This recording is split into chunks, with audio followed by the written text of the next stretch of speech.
es una persona muy vinculada a las relaciones internacionales, fue un embajador de la República Argentina ante Israel y de la República Argentina ante Costa Rica, entre otros puestos que tuvo en las relaciones internacionales, básicamente en la Cancillería del país.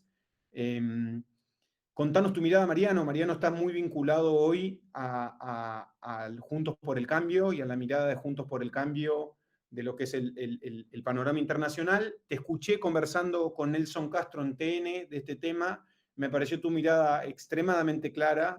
Eh, Así que nada, quería preguntarte tu opinión sobre lo que está ocurriendo en Ucrania. Bienvenido, antes que nada, ¿no? No, muchas gracias, Rosendo. Bueno, mira, lo que está ocurriendo en Ucrania en este momento es la consecuencia de la muy mala relación en la que se encuentran Estados Unidos y Rusia.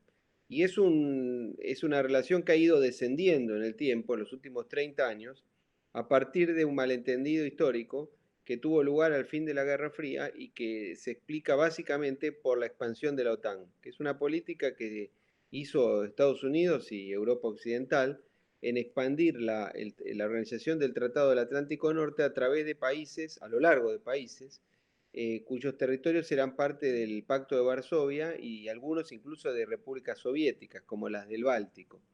Esa expansión de la OTAN, que generó en su momento, en la segunda mitad de los 90, un debate en los Estados Unidos, fue hecha, a pesar de los, digamos, fue hecha no sé si en contra, pero claramente afectó los intereses de seguridad de Rusia. Porque lo que hay que entender en este conflicto son los intereses de cada una de las potencias involucradas. Y en el caso de Rusia, Rusia es un país que tiene un territorio enormemente extenso, que parece inagotable, que alberga recursos naturales casi ilimitados, y que si usted mira un mapa, uno podría pensar que es una fortaleza enorme ese territorio, pero sin embargo ese territorio es una inmensa planicie, y al no tener fronteras naturales decisivas, lo que ocurre es que es un territorio que ha sido invadido sucesivamente.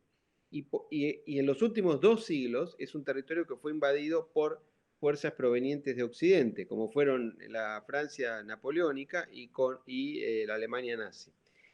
Eso hizo que Rusia, a lo largo de la historia, pero ya de antes, siempre buscó expandir su territorio en busca de seguridad. Y por eso Ucrania es un territorio tan importante, sumado al hecho de que Ucrania, Rusia y Bielorrusia integran un mismo pueblo. De alguna manera son el mismo pueblo. Es un pueblo eslavo que de hecho nació en lo que hoy es Ucrania, en lo que se llamó el Rus de Kiev, que era una sucesión de tribus y después de principados, el más importante de ellos en un momento dado el Principado de Kiev, desde donde se expandió el imperio ruso. ¿Cómo afecta, clarísimo, Mariano, cómo afecta esta situación a Argentina? ¿O cuál es la posición que Argentina debería tomar frente a esto?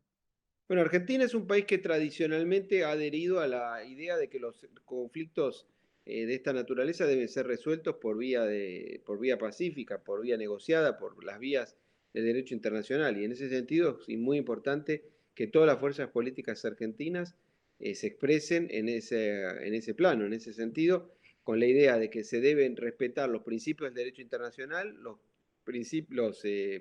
las disposiciones de la Carta de las Naciones Unidas, y en el caso específico la garantía de la seguridad de la integridad territorial de un Estado miembro de la organización y de un Estado soberano como es Ucrania.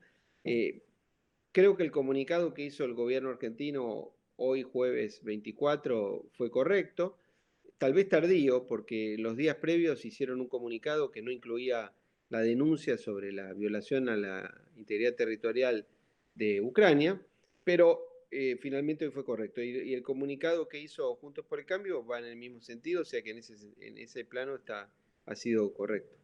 Pero, ¿y fue errática la visita de Fernández a Rusia tan cerca con esta posibilidad en ciernes, para decirlo de alguna manera? Bueno, no sé si errática, pero fue tal vez, o mejor dicho, podríamos decir que sí, que efectivamente fue inoportuna. Lo que no significa que hay que ser preciso en esto. Lo que no significa que no sea positivo que la Argentina tenga la mejor relación posible con un actor tan importante del sistema internacional como la Federación Rusa. Pero la verdad es que en un momento en que Rusia y Estados Unidos están en un momento de tensión tan importante, y hace 2 semanas ya estaban en una especie de prolegómenos de esta situación. La verdad es que un viaje tal vez no era el mejor momento, tal vez haya sido imprudente, seguramente lo fue, y sobre todo lo que sí fue claramente imprudente fueron las expresiones que usó el presidente ante el presidente de la Federación Rusa, ¿no? Invitando a Rusia a utilizar la Argentina como puerta de entrada a Latinoamérica, lo cual es verdaderamente, primero es incorrecto porque en todo caso, si quisieran hacer esa política, la harían a través de Brasil, que son socios en el grupo de BRICS, y no lo harían con Argentina. Pero aunque fuera, es inconveniente toda vez que estamos, como ustedes saben, en un momento en que los Estados Unidos sostienen la idea de que incorrectamente Rusia está avanzando en las Américas. Y vos lo llamabas como el malentendido histórico de 30 años. ¿Puede este malentendido entre la OTAN y Rusia terminar en un conflicto bélico? La sensación de afuera es como que estamos a punto de irnos a una guerra. ¿Cuál es tu mirada sobre el tema? Bueno, una guerra es un extremo, por supuesto que nadie quiere y que es deseable que no suceda, pero no se puede evitar tampoco, no se puede decir, yo no les podría decir, no, no va a haber guerra, tampoco les puedo decir que va a haber, pero lamentablemente es imposible de prever porque los conflictos de este tipo, uno puede llegar a establecer la causa o cómo aparecen, pero es imposible saber cómo evolucionan y mucho menos cómo pueden terminar. Siempre se cita el caso de la Primera Guerra Mundial, porque en la Primera Guerra Mundial, lo que ocurrió fue que un episodio, no digo menor, porque un conflicto armado nunca es un conflicto menor, pero un conflicto, digamos, no central, no en un actor central del sistema, como era Serbia, provocó que una serie de acontecimientos concatenados por los compromisos que un país tenía con otro, determinaron que finalmente toda Europa entró en guerra y finalmente derivó en una guerra global. Entonces, siempre se dice que si los dirigentes y los gobernantes de 1914 hubieran sabido cómo iba a evolucionar ese conflicto 4 años más tarde, no hubieran disparado esas acciones. Por eso es difícil de prever y esperemos que no sea así, pero tampoco se puede saber porque, vuelvo a decirle, las guerras, eh, muy habitualmente, las guerras estallan por errores de cálculo, porque uno calcula que el otro va a actuar de determinada manera, termina actuando de otra, y bueno, las consecuencias pueden ser imprevisibles. El caso Malvinas para nosotros es muy cercano, digamos. ¿Cuál es tu mirada da la sensación, no quiero llevar a comparaciones ni siquiera en lo que tuiteó, viste, el gobierno de Ucrania, tuiteó una foto de Hitler y de Putin, pero sí parece haber una situación parecida frente a que el mundo occidental, para decirlo de alguna manera, parece no predispuesto a involucrarse en una guerra, la OTAN parece no predispuesta a involucrarse en conflicto bélico, y Rusia parece estar avanzando de a poco en la anexión de Crimea 2014, decíamos, después las revueltas en Ucrania, o sea, Ucrania viene hace ya casi va a cumplir una década de mucha ebullición interna, para decirlo de alguna manera, y ahora parece que da un próximo paso, y recuerda de alguna manera esa especie de pasividad de entreguerras, ¿no? Como esa cosa de, bueno, tal vez si Rusia anexa esto no va a pasar nada y quedémonos tranquilos, y capaz hay otra gente que dice es momento de intervenir ahora.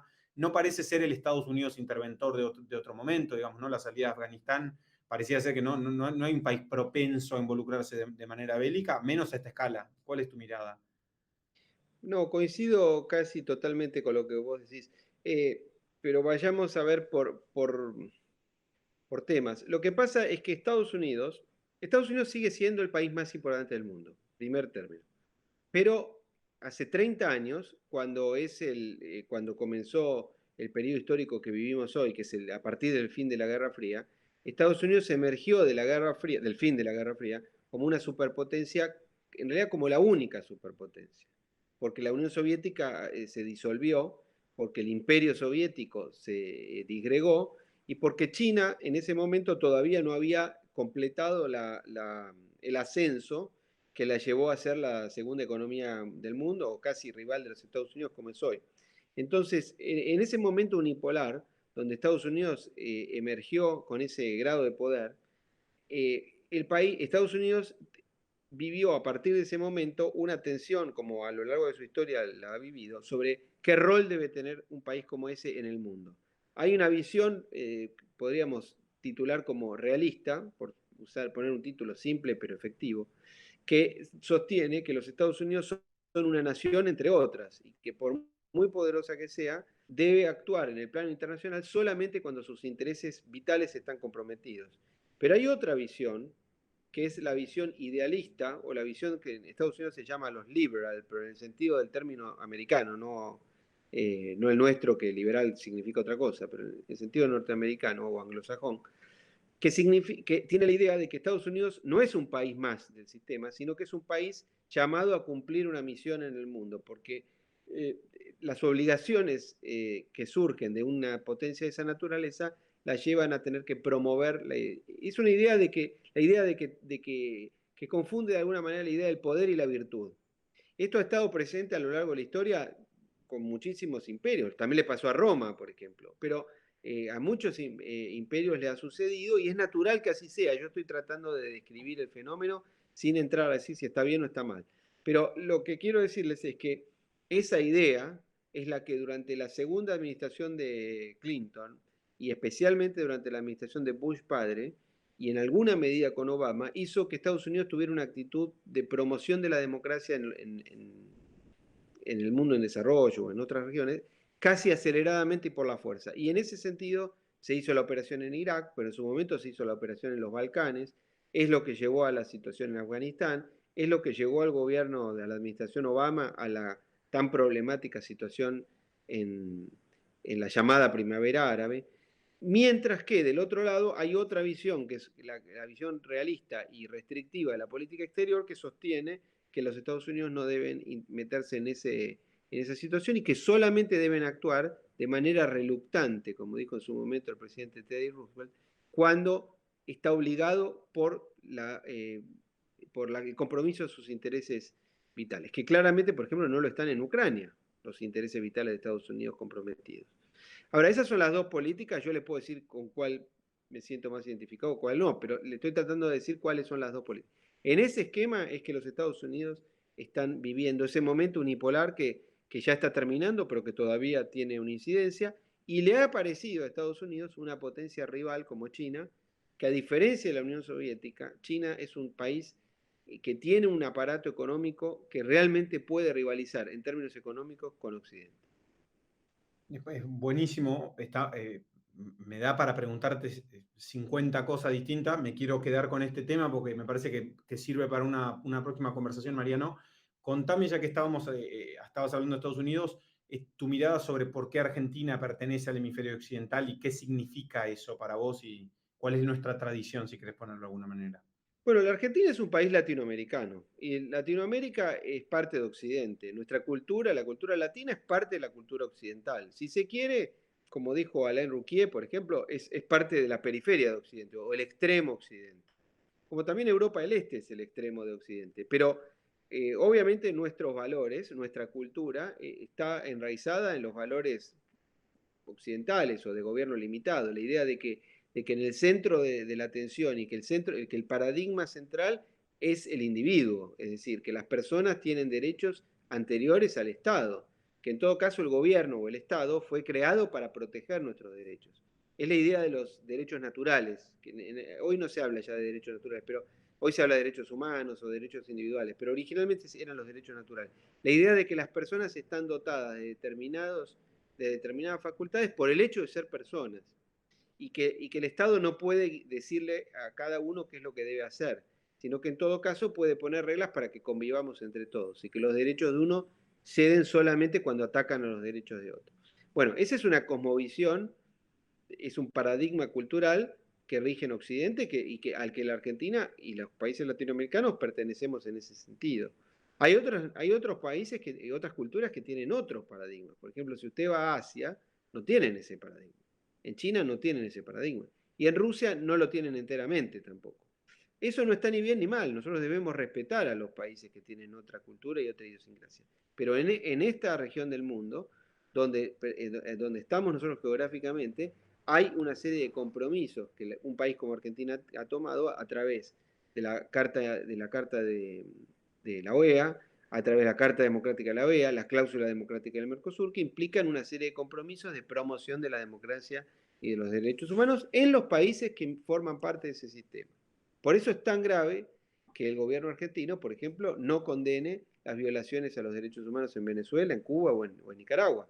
Ahora, eso no significa que nosotros vamos a ir a decir a China qué debe hacer, o que a Rusia qué debe hacer, o qué debe hacer en un país africano. Eso sería una cosa incorrecta. Hay que tratar de precisar esto porque si no pareciera que uno tiene un doble estándar. No es un doble estándar, es que en un área hay que cumplir los compromisos internacionales. Clarísimo, clarísimo, Mariano. Te quiero hacer una última del conflicto y te libero. ¿Vos crees que Ucrania está preparada para una guerra? Porque antes yo te pregunté sobre si la OTAN tenía una vocación para ir a la guerra, pero digamos, el conflicto está pasando en suelo ucraniano y Ucrania hay movilización, estamos viendo escaramuzas o hay movimiento de tropa o de también inclusive ni siquiera tropa formal, ¿no? Especie de milicias que hay instaladas de los dos lados de la frontera. ¿Crees que hay una posibilidad de que Ucrania se involucre en la guerra? Y por otro lado, de que Ucrania tenga un desempeño razonable en la guerra, digamos. Bueno, lo que pasa es que, como vos bien decís, en el este de Ucrania, la mayor parte de la población es rusa o prorrusa. Entonces ahí hay dos regiones en este caso que se han levantado, se han sublevado contra la autoridad del Estado central ucraniano de Kiev, que son Lugansk y Donetsk, que en la región del Donbass, donde lo que hay es una especie de, no sé si es una guerra civil porque hay que precisar los términos, pero eventualmente podría ser una situación similar porque la población rusa allí y los rusos en Rusia sostienen que el gobierno central de Kiev ataca sus derechos y que viola los acuerdos alcanzados en Minsk, que entre otras cosas garantizaban la propensión a que hubiera un mayor grado de autonomía en las regiones dentro de Ucrania. Ahora, por otro lado, los rusos sostienen que tienen derecho a asistir a la población rusa que ha quedado viviendo fuera de Rusia como consecuencia de la disolución de la Unión Soviética hace 31 años. Ahora, el problema es que en las últimas 48 horas o 72 horas la Federación Rusa tomó una serie de medidas que en defensa de esos intereses, en los hechos violan la integridad territorial de Ucrania. Entonces, eso ya es una alteración del orden internacional en los términos de que se ha violado la soberanía de un Estado soberano, perdón por la redundancia. Entonces, ese es el problema que está sucediendo en este momento. Y por lo tanto, para estos conflictos vos sabés que no tienen solución en el largo plazo, porque los conflictos geopolíticos tienen razones geográficas que no se pueden modificar y razones históricas que tampoco se pueden modificar. Uno puede modificar la historia de aquí en más, pero de la historia para atrás es imposible de ser modificada. Además, como dijo Kissinger alguna vez, la historia es a los estados el equivalente a lo que la personalidad es a los individuos. Entonces, es muy difícil de uno cambiar de forma de ser y que un pueblo cambie su historia. Entonces, pero si hubiera algún tipo de entendimiento, todo indica que debería tener que ser, por un lado, un estatus de neutralidad para Ucrania, que no sea miembro de la OTAN, un estatus parecido al de Finlandia, un acuerdo digamos, de interacción económica importante con Europa y con Rusia, y un grado de autonomía para las regiones, internamente en el país. Y un compromiso mientras Rusia vea que la OTAN no va a avanzar más, pero al mismo tiempo que Rusia se comprometa en respetar la integridad territorial de Ucrania, que ha sido vulnerada en este caso. Eso es lo que la Escuela Realista de la Política Internacional sostiene que debería alcanzarse. De ahí a que se logre o no se logre, bueno, ya el Veremos. futuro no lo podemos prever. Mariano, se nota esta última parte que me estabas diciendo, se nota tu experiencia y tu vocación por la diplomacia y también tu paso, me parece, por la embajada de Israel en tu mirada de este tema. Sobre todo, bueno, obviamente creo que el caso Israel-Palestina, el conflicto bueno, te diría que te diría como el conflicto tipo de las relaciones internacionales, por lo menos de esta época, ¿no? No te quiero robar más tiempo, me parece súper interesante las cosas que dijiste, de verdad un gusto grande conocerte, Mariano. Gracias a ustedes, Rosendo, y perdón por los No, líos no, no anteriores. pasa nada. Un abrazo. Abrazo.